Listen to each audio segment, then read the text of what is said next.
We're like a generation that consumes things. We just consume the photos. We just like scroll and scroll and scroll and scroll. Creating a platform, it's like easy to make money. It's a fun way to make money. I'm not gonna ever say to a young girl that she should buy this when she shouldn't. I feel like I'm trying to get an important message across that feminism is cool, and I'm cool and I'm a feminist.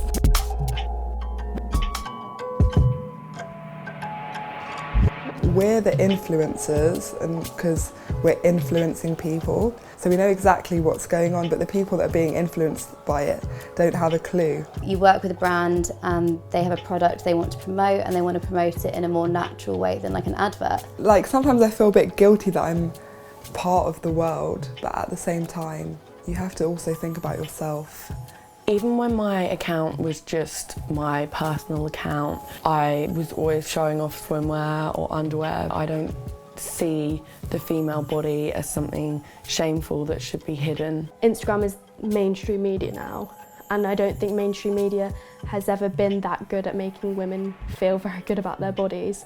So that's why individuals need to take the responsibility to do something a little bit different in the way they post.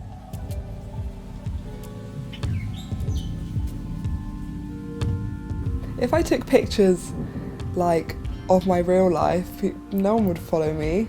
I actually have a private Instagram now as well, which is like my real moments essentially. I was almost living two lives, but about 8 months ago I started getting invited to like events where I could meet real people. It's not that the things that are on my Instagram aren't real, because they all happen, but they're very much a more kind of like idealised real.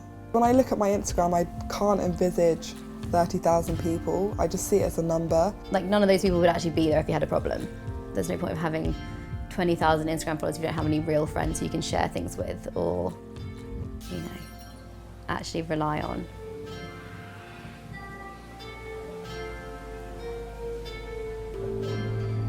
I had therapy last year, like not to do with Instagram, but however, Instagram definitely came into it. I definitely do have bad days. I'm like, what's the point of doing this? I'm not as pretty as her, like I'm not as good as makeup as her, so what am I doing here? I had put so much value on other people liking my photos, and if they didn't do it, I didn't understand why. Definitely my self-worth went down because of it. I think it definitely gives me anxiety.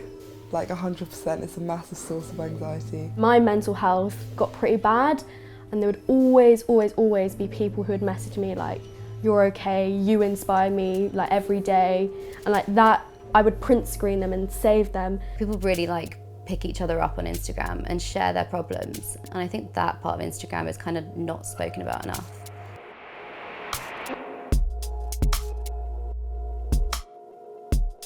I think Instagram's addictive, just the pure fact that people use it when they're not thinking about using it. You could definitely describe it as an obsession. It's like you get out your phone and you go on Instagram and you just scroll through photos. I'm so invested in it, and I'm so invested in the people and like the community and like FOMO, like fear of missing out. When you're constantly taking in so much information, so many opinions, seeing so much stuff, it's a lot for your mind to handle. When I'm in bed, I'm like, oh, I wonder like what's going on in like the American side of Instagram. I think there are definitely people who don't even have Instagram. Like my boyfriend doesn't have Instagram and he's perfectly happy. Probably even more so. I mean, he's like addicted to Facebook, but he doesn't have Instagram.